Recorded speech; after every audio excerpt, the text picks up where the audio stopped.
और इस वक्त उत्तर प्रदेश में कोरोना को लेकर क्या कुछ स्थिति बनी हुई है, इस बारे में जानकारी दी जा रही है। प्रेस कॉन्फ्रेंस हो रही है। कुल टेस्ट की संख्या 4,41,70,366 हो गई है। कल जनपदों से प्रयोगशालाओं को टेस्ट के लिए 96,055 सैंपल्स भी भेजे गए हैं। हमारे एक्टिव केस में से 1,57,257 लोग इस समय होम आइसोलेशन में हैं और घर पर रहकर ही स्वास्थ्य लाभ कर रहे हैं। बाकी के लोग निजी अस्पतालों या सरकारी अस्पतालों में या मेडिकल कॉलेजेस में अपना इलाज करवा रहे हैं और कुछ संक्रमित व्यक्ति जिनकी सूचना अभी मिली है वो इसमें असाइनमेंट के प्रोसेस में है, प्रक्रिया में है कि उन्हें अस्पताल भेजा जाएगा अथवा होम आइसोलेशन में रखा जाएगा। सर्विलांस का कार्य लगातार चल रहा है और बहुत ही व्यापक स्तर पर चल रहा है। ग्रामीण क्षेत्रों में अभी 5 तारीख से 9 तारीख तक एक विशेष अभियान चलाया गया था, जिसमें आशा और आंगनवाड़ी वर्कर के द्वारा घर घर जाकर लक्षणात्मक व्यक्तियों की पहचान की गई थी। इसके अतिरिक्त जो हमारा नैतिक रूटीन सर्वेलेंस का कार्य चलता रहता है, उसके अंतर्गत अब तक 2,71,799 इलाकों में 6,17,132 टीम दिवस के माध्यम से अब तक 3,48,86,225 घरों का सर्विलांस किया जा चुका है और इनमें रहने वालों की संख्या 16,80,11,334 है। संक्रमण को रोकने के लिए सर्वेलेंस, टेस्टिंग, ट्रैकिंग, ट्रीटमेंट इत्यादि का बहुत ही महत्वपूर्ण रोल है, लेकिन उतना ही महत्वपूर्ण रोल है कोविड अप्रोप्रिएट बिहेवियर का, अर्थात हम सावधानी बरतकर संक्रमण से बचें और कोविड अप्रोप्रिएट बिहेवियर में मुंह और नाक को ढककर रखना, मास्क से, गमछे से, रुमाल से, दुपट्टे से, और लोगों से दूरी बनाकर रखना और अपने हाथ को बिल्कुल साफ रखना, साबुन पानी से बार बार साफ करते रहना, ये सम्मिलित है। इसके अलावा जो बहुत ही महत्वपूर्ण बात है वो है कोविड के लिए वैक्सीनेशन का। वैक्सीन लगवाने से आप सुरक्षित होते हैं और जब आप दोनों डोज लगवा लेते हैं तो आपको पूरा सुरक्षा कवच मिलता है। लेकिन उसके बाद भी, वैक्सीनेशन के बाद भी हमें जो कोविड अप्रोप्रिएट बिहेवियर है, जो सावधानियां हैं, उसको हमें बरतते रहना चाहिए। प्रदेश में अब तक 1,13,82,604 लोगों को वैक्सीन की पहली डोज दी जा चुकी है और अब तक 30,54,258 लोगों को वैक्सीन की दूसरी डोज भी दी जा चुकी है। इस प्रकार कुल मिलाकर 1,44,36,862 डोजेज एडमिनिस्टर की जा चुकी हैं, जिनमें 18 से 44 आयु वर्ग के भी 3,15,532 व्यक्ति सम्मिलित हैं। प्रदेश में युवाओं के टीकाकरण का कार्य भी लगातार चल रहा है। अब तक शुरू में हमने जब 1 मई को ये कार्यक्रम प्रारंभ हुआ था कुछ राज्यों में, जिनमें उत्तर प्रदेश भी एक था, तब हमने 7 जनपदों से इसे प्रारंभ किया था। इसके पश्चात इसे विस्तारित करके 18 जनपदों में कार्यक्रम चलाया जा रहा है। अब अगले सोमवार से अर्थात 17 तारीख से इसे अब विस्तारित करके 23 जनपदों में इस कार्यक्रम को चलाया जाएगा। 18 से 44 वर्ष के लोगों का टीकाकरण, जो 5 मंडलीय मुख्यालय अभी तक छूटे हुए थे, उनमें भी सोमवार से 18 से 44 वर्ष के लोगों के टीकाकरण का कार्य प्रारंभ हो जाएगा, जो कि मिर्जापुर, बांदा, गोंडा, आजमगढ़ और बस्ती हैं। तो इस प्रकार सोमवार से 23 जनपदों में टीकाकरण का कार्य 18 से 44 वर्ष के लोगों का प्रारंभ हो जाएगा। 45 वर्ष से ऊपर के लोगों के टीकाकरण का कार्य पूरे प्रदेश में सभी 75 जिलों में चल रहा है। और जैसे जैसे हमें वैक्सीन प्राप्त होती जाएगी, वैसे वैसे हम 18 से 44 वर्ष के आयु वर्ग के लोगों का टीकाकरण भी विस्तारित करते हुए 75 जिलों में ले जाएंगे। लेकिन अभी ये सोमवार से 23 जनपदों में विस्तारित हो जाएगा और इसके लिए रविवार को 10 बजे से फिर स्लॉट ओपन होंगे। अगले सप्ताह के लिए आप रविवार को प्रातः 10 बजे से अपने स्लॉट की बुकिंग करवा सकते हैं।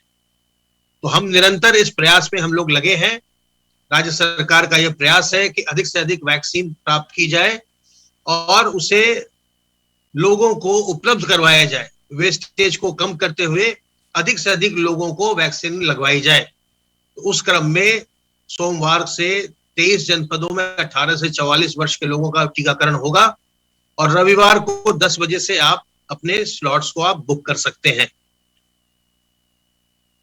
वैक्सीन लगवाने के बाद भी सावधानी बरतते रहिए और अगर आपने वैक्सीन नहीं लगवाई है तब तो सावधानी को बरतते रहना अनिवार्य है। कोशिश करिए कि अपने घर के बड़े बुजुर्गों और गर्भवती महिलाओं या पहले से जो बीमार या कमजोर व्यक्ति हैं और छोटे बच्चे हैं, इनको संक्रमण न होने पाए, क्योंकि इनमें जटिलताएं ज्यादा आती हैं। तो इन्हें बचाना हमारा कर्तव्य है और अपने आप को संक्रमण से बचाते हुए संक्रमण की श्रृंखला को तोड़ने में अपना योगदान दीजिए। इस समय आप देख रहे हैं कि प्रदेश का रिकवरी रेट बढ़ रहा है, रिकवरी की प्रतिशत हम देख रहे हैं वो निरंतर बढ़ रही है और हम ये भी देख रहे हैं कि संक्रमण का स्तर नीचे आ रहा है। तो ऐसे में हमें और सावधान रहते हुए संक्रमण को बिल्कुल निचले स्तर पर ले जाना है। सावधान रहिए, सतर्क रहिए। किसी प्रकार की दुविधा हो, हमारे हेल्पलाइन नंबर 1800 180 5145 पर फोन करिए। संक्रमण मुक्त रहिए, स्वस्थ रहिए और प्रसन्न रहिए। धन्यवाद अमित। प्रदेश में जैसा कि अभी हमारे अपर मुख्य सचिव स्वास्थ्य ने बताया, संक्रमण कम हो रहा है और आज के आंकड़ों के अनुसार प्रदेश में कुल 1,93,815 एक्टिव मामले रह गए हैं। जैसा आपको बताया, ये अप्रैल 30 में जितने मामले थे उससे लगभग 1,10,000 की कमी आई है और अप्रैल 18 का जो स्तर था 2 लाख का, उससे ये पहली बार कम हुआ है। ये प्रदेश सरकार द्वारा माननीय मुख्यमंत्री जी के नेतृत्व में जो एक एग्रेसिव नीति अपनाई जा रही है, जिसमें कि ट्रेस, टेस्ट और ट्रीट, ये जो 3T का जो फॉर्मूला अपनाया जा रहा है, जिसमें कि निगरानी समितियां गांव-गांव, घर-घर जा जाकर संक्रमित व्यक्तियों को तलाश रही हैं और हर एक गांव में 97,000 राजस्व गांव में निगरानी समितियां जो है वो काम कर रही हैं, जिनमें आशा और ANM वर्कर दोनों साथ काम कर रहे हैं। और ये वो मॉडल है जिसको कि नीति आयोग द्वारा इससे पहले विश्व स्वास्थ्य संगठन के साथ जो उत्तर प्रदेश सरकार काम कर रही थी, उन्होंने इस बारे में उल्लेख किया। इसके साथ साथ कल नीति आयोग भारत सरकार द्वारा इस उत्तर प्रदेश के इस मॉडल को, जिसके अंतर्गत की गांव-गांव में जाकर घर घर में निगरानी समितियों द्वारा ANM और आशा के माध्यम से हर परिवार में पूछताछ की जा रही है और जो भी संक्रमित, जहां भी शक है संक्रमण का, ऐसे व्यक्तियों की तलाश की जा रही है और सबको मेडिकल किट जो है वो मुहैया कराई जा रही है, चाहे वो उनको संक्रमण की कैसी भी दशा हो। इसके साथ साथ जिन पर संक्रमण हो सकता है, उनके RRTs के माध्यम से टेस्ट कराए जा रहे हैं और RRTs के माध्यम से एंटीजन टेस्ट कराकर यदि वह पॉजिटिव पाए जा रहे हैं तो उनको आइसोलेशन की उनके लिए व्यवस्था की जा रही है। और यदि उनके घर में जगह है तो अच्छा है, यदि नहीं है तो वहीं गांव में ही, गांव का जो पंचायत घर है, गांव का जो और कोई सरकारी बिल्डिंग है, स्कूल है, वहां पर उन्हें आइसोलेशन में रखकर उनका मेडिकल किट देकर उनकी तबीयत को मॉनिटर किया जा रहा है। ये जो उत्तर प्रदेश सरकार का जो मॉडल है, जो कि एग्रेसिवली, जिसमें ट्रेस, टेस्ट और ट्रीट की नीति के अंतर्गत निगरानी समितियों द्वारा गांव-गांव में जाकर घर घर में जो है वो हालचाल पूछा जा रहा है, मरीजों की तलाश की जा रही है, इस मॉडल को नीति आयोग द्वारा तारीफ की गई है, इसकी प्रशंसा की गई है और कहा गया है कि अन्य राज्यों को भी इस मॉडल को अपनाना चाहिए, इस मॉडल के हिसाब से अपने यहाँ भी काम करना चाहिए। उत्तर प्रदेश सरकार की जो ये ट्रेस, टेस्ट और ट्रीट की नीति है, इसके अंतर्गत निगरानी समितियों द्वारा पहचान की जा रही है, टेस्ट किए जा रहे हैं। जहां आपको बताना है कि टेस्ट की संख्या निरंतर बढ़ाई जा रही है। आज जो है 2,63,000 से अधिक टेस्ट हुए हैं और ये टेस्ट की संख्या पिछले कई दिनों से लगभग 2.5 लाख से अधिक ही चल रही है। और अभी जो नया मानक माननीय मुख्यमंत्री जी ने दिया है वो ये कि इसको भी बढ़ाकर 3 लाख किया जाए और 3 लाख से अधिक टेस्ट किए जाए।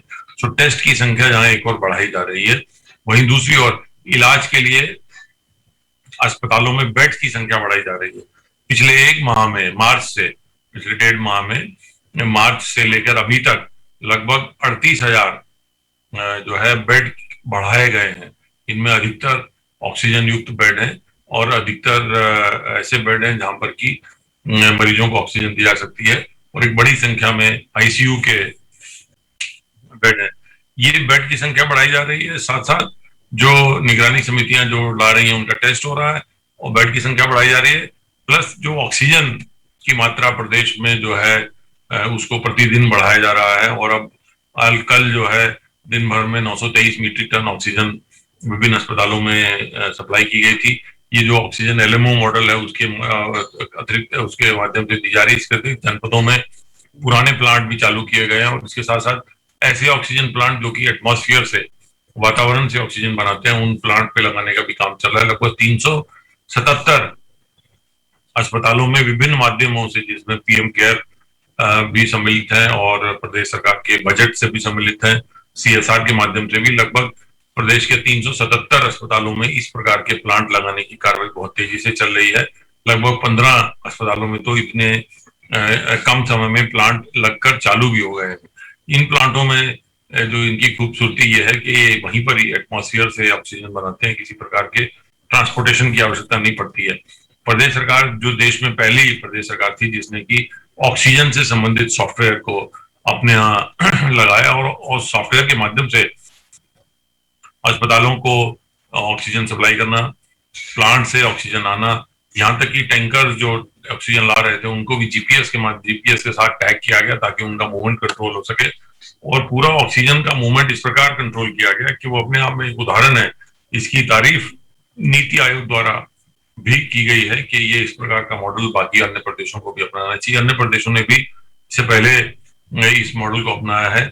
इस पूरे मॉडल का लाभ यह है कि आज प्रदेश में कहीं पर भी किसी प्रकार की भी ऑक्सीजन की कोई समस्या नहीं है। अधिक से अधिक ऑक्सीजन जो है उपलब्ध कराने का ये एक मॉडल जो था इसको लागू किया गया है। आगे आने वाले समय में जैसे मैंने बताया कि लगभग 377 जो है वो अस्पतालों में ऑक्सीजन प्लांट भी लग रहे हैं। इसके साथ साथ प्रदेश सरकार भी ऐसी औद्योगिक नीति ला रही है जिसमें कि निजी क्षेत्र में भी ऑक्सीजन प्लांट, जो ये एटमॉस्फेयर से ऑक्सीजन बनाने के प्लांट होंगे, उनको भी लगाने के लिए लोगों को प्रेरित किया जाएगा। यहाँ एक और बिंदु पर आपको अवगत कराना था कि प्रदेश सरकार जो है टीकाकरण पे बहुत जोर दे रही है और जैसा कि प्रदेश सरकार की घोषणा है, प्रदेश के सभी नागरिकों को निःशुल्क जो टीका लगाने की एक प्रक्रिया है उसमें अधिक से अधिक टीका जल्दी से जल्दी लगाया जा सके, इसका प्रयास किया जा रहा है। जो टीके देश में स्थित कंपनियों से मिल रहे थे उनके अतिरिक्त एक ग्लोबल टेंडर किया गया और उत्तर प्रदेश देश में पहला ऐसा प्रदेश है जिसने की ग्लोबल टेंडर किया है कि ताकि जो विदेश से भी ये वैक्सीन मंगाकर अपने नागरिकों को जल्दी से जल्दी लगाई जा सके और उन्हें सुरक्षित किया जा सके। यहाँ पे एक बार फिर से बताना चाहूंगा कि ये वैक्सीन प्रदेश सरकार अपने जो निवासियों को निःशुल्क उपलब्ध कराएगी। इस क्रम में ग्लोबल टेंडर की प्रक्रिया तेजी से चल रही है। आज माननीय मुख्यमंत्री जी ने अपने जो समीक्षा में ये निर्देशित किया है कि जल्दी से जल्दी ये ट्रांसपेरेंट तरीके से इस पूरी प्रक्रिया को पूरा किया जाए और ये प्रयास किया जाए कि जल्दी से जल्दी वैक्सीन जिस भी सोर्स से प्राप्त हो सकती है उसे प्राप्त करके अपने नागरिकों को उपलब्ध कराया जाए। अभी हाल में कुछ दिनों में ये खबरें जो आ रही थी कि कहीं कहीं पर जो है एक परंपरा के रूप में कुछ नागरिकों द्वारा नदी के किनारे जो है शव बहाए गए हैं, उसमें माननीय मुख्यमंत्री जी ने संज्ञान में लेकर बड़े कड़े निर्देश दिए हैं कि नदियों के प्रदूषण को रोकने के लिए आवश्यक है कि इस प्रकार ना कोई ये शव न बहाए जाए। तो उन्होंने एसडीआरएफ जो हमारा आपदा संकट बल है और पीएसी का जो जो जल पुलिस है, उन दोनों को निर्देशित किया है कि वो प्रदेश की नदियों को मेन जो मुख्य नदियां हैं वहां पर नाव के माध्यम से अपना भ्रमण का कार्यक्रम बनाएं, भ्रमण रखें, उनको जिम्मेदारी दे दी जाए कुछ कुछ क्षेत्र की, ताकि वो देखते रहें, लोगों को प्रेरित करते रहें कि कोई भी इस प्रकार से शव जो है नदी में न बहाए। उन्होंने ये भी माननीय मुख्यमंत्री ने अपनी समीक्षा में निर्देशित किया है कि सम्मानजनक तरीके से सबकी अंत्येष्टि होनी चाहिए। प्रदेश सरकार द्वारा नगरीय और ग्राम दोनों क्षेत्रों में विशेष व्यवस्था की गई है बजट की, कि कोई लावारिस अगर छोड़ देता है तो वो उन शवों को सम्मान पूर्वक उनका अंतिम संस्कार किया जाए। इस संबंध में गृह विभाग, नगर विकास विभाग, ग्राम विकास विभाग तथा पर्यावरण विभाग, इन सब की एक समिति बनाई गई है कि वह एक रणनीति बनाए कि इसको कैसे लोगों में जागरूकता लाकर उनको ये प्रेरित किया जा सकता है कि वह इस प्रकार नदियों में शव ना बहाए। आपको ये भी अवगत कराना है कि माननीय मुख्यमंत्री जी ने जो ब्लैक फंगस नाम की एक बीमारी से भी इधर कुछ लोग प्रभावित हुए हैं, उसके इलाज के लिए, उसकी गाइडलाइंस के लिए एक समय सीमा उन्होंने तय की है। और जो प्रदेश सरकार द्वारा कोरोना को लड़ने के लिए जो एक विशेषज्ञ समिति बनाई गई है, उस समिति को निर्देशित किया गया है कि वो आज सायंकाल तक पूरे प्रदेश के अस्पतालों, डॉक्टरों को इस संबंध में एक पूरी गाइडलाइन बनाकर जारी करें कि कैसे इस बीमारी को रोका जाए, और यदि हो जाए तो कैसे इस बीमारी का इलाज किया जाए। यहाँ ये भी आपको अवगत कराना है कि कोरोना काल में प्रदेश सरकार द्वारा आंशिक कर्फ्यू लगाया गया है। उस आंशिक कर्फ्यू में औद्योगिक गतिविधियों को नहीं रोका गया। औद्योगिक गतिविधियां पूर्णतः चल रही हैं। इससे जो हमारे कामगार हैं, श्रमिक हैं, उनका जो है उनकी जीविका चल रही है, उनको किसी प्रकार की दिक्कत नहीं हो रही है। प्रदेश में 8 लाख से अधिक रजिस्टर्ड इकाइयां हैं जो मध्यम और लघु दर्जे की हैं। सब में उत्पादन चल रहा है। लगभग 1 लाख से अधिक कोविड हेल्प डेस्क की स्थापना की गई है, और इसके साथ साथ लगभग 1696। नवनीत सहगल को आप सुन रहे थे, जो बता रहे थे कि मौजूदा वक्त में प्रदेश में क्या हालात हैं और उससे निपटने की जो तैयारियां हैं वो किस तरीके से की जा रही हैं, क्या कुछ कदम उठाए जा रहे हैं, टेस्ट की संख्या, जांच, रिकवरी और कोरोना को लेकर क्या हालात बने हुए हैं, इसको लेकर उन्होंने तमाम जानकारियां दी। एक्टिव केस की संख्या जो है वो काफी बढ़ चुकी है और धीरे धीरे ये कम हो रही है। पिछले कई दिनों से लगातार जो संख्या है वो कम हो रही है, एक राहत की बात है। 24 घंटे में कोरोना से 312 लोगों की मौत हुई है और रिकवरी भी तेजी से हो रही है। रिकवरी दर 86.08% है। अमित मोहन ने इस बात की जानकारी दी। 24 घंटों में जो संख्या है वो भी धीरे धीरे